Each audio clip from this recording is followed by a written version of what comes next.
ഇന്നൊരു വീക്കെൻഡ് ഷോപ്പിങ്ങിനായിട്ട് അടുത്തുള്ള മോള് വരെ പോയ വിശേഷങ്ങൾ പറയാമെന്ന് കരുതിയിട്ടോ. സമയം ഏതാണ്ട് ഒരു 3 മണിയായിട്ടുള്ളൂ. പക്ഷേ സണ്ണ് സെറ്റ് ചെയ്യാനായിട്ട് റെഡി ആയി കഴിഞ്ഞു. മോളിൻ്റെ അകത്തേക്ക് കയറിയപ്പോൾ എല്ലായിടത്തും ക്രിസ്മസ് ഡെക്കറേഷൻസ് തന്നെ. ക്രിസ്മസ് ട്രീയും ലൈറ്റും ഒക്കെ ആയിട്ട് നല്ല കലക്കനായിട്ട് എല്ലായിടവും അലങ്കരിച്ചിട്ടുണ്ട്. യൂറോപ്യൻ കൺട്രീസിലെല്ലാം ക്രിസ്മസ് എന്ന് പറയുന്നത് അവരുടെ ഏറ്റവും വലിയ ആഘോഷമാണ്. അതുകൊണ്ട് തന്നെ നവംബർ ആദ്യം മുതലേ എല്ലായിടത്തും ക്രിസ്മസിനെ വരവേൽക്കാൻ വേണ്ടിയിട്ടുള്ള ഡെക്കറേഷൻസും അലങ്കാര പണികളും ഒക്കെ ഉണ്ടാവും.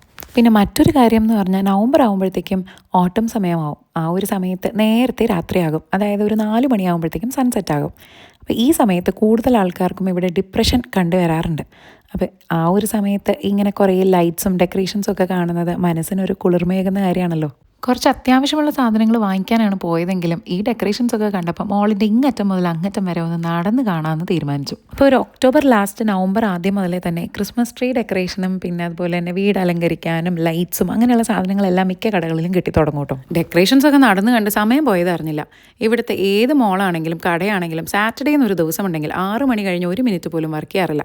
എല്ലാം 6 മണിക്ക് മുന്നേ പൂട്ടി കിട്ടും. സൺഡേയിലെ കാര്യം പിന്നെ പ്രത്യേകിച്ച് പറയണ്ടല്ലോ, ഒരൊറ്റ കട പോലും തുറക്കില്ല. സാറ്റർഡേ ഒരു ഉച്ച കഴിയുമ്പോഴത്തേക്കും കടകളിൽ പകുതി സാധനങ്ങളും തീർന്നിട്ടുണ്ടാവും. കടകളിൽ ജോലി ചെയ്യുന്നവർക്കും സൺഡേയും സാറ്റർഡേ ഒക്കെ വേണമല്ലോ.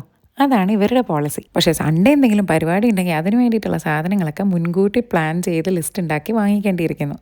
അങ്ങനെ ഷോപ്പിംഗ് ഒക്കെ കഴിഞ്ഞ് ഞങ്ങൾ അവിടുന്ന് ഓരോ കെബാബും വാങ്ങിച്ച് കഴിച്ച് തിരിച്ച് വീട്ടിലേക്ക് പോവാണ്. ഏകദേശം ഒരു 6-6:15 ആയി കാണും. കാരണം കടകളൊക്കെ അടച്ചു.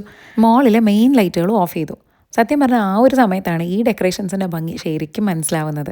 ലൈറ്റൊക്കെ ഓഫ് ചെയ്ത് അതിൻ്റെ മാത്രം ഇങ്ങനെ വെട്ടം നിൽക്കുന്നത് കാണാൻ ഭയങ്കര ഭംഗിയുണ്ടായിരുന്നു. എനിക്ക് പൊതുവേ ഇങ്ങനെ ലൈറ്റ്സിനോട് കുറച്ച് കൂടുതൽ ഇഷ്ടമുള്ള ആളാണ്. രാത്രി സമയത്ത് ഒരുപാട് ലൈറ്റ്സ് ഒക്കെ ഇട്ട് കാണുന്നത് കാണാൻ എനിക്ക് ഭയങ്കര ഇഷ്ടമാണ്. ഈ ഫ്ലൈറ്റിൽ രാത്രി ലാൻഡ് ചെയ്യുന്ന സമയത്ത് മേളിൽ നിന്ന് കാണുമ്പോൾ ഒരു വ്യൂ ഉണ്ടല്ലോ, നിറച്ച് ലൈറ്റ്സ് ഒക്കെ ആയിട്ട്, അതെനിക്ക് ഭയങ്കര സന്തോഷം തരുന്ന ഒരു കാര്യമാണ്. അങ്ങനെ ഡെക്കറേഷൻസിൻ്റെ മുന്നിൽ നിർത്തി മിഴുക്കുട്ടിയുടെയും മധുവിയുടെ ഒക്കെ ഫോട്ടോയും എടുത്ത് ഞങ്ങൾ നേരെ തിരിച്ച് വീട്ടിലേക്ക് പോയി.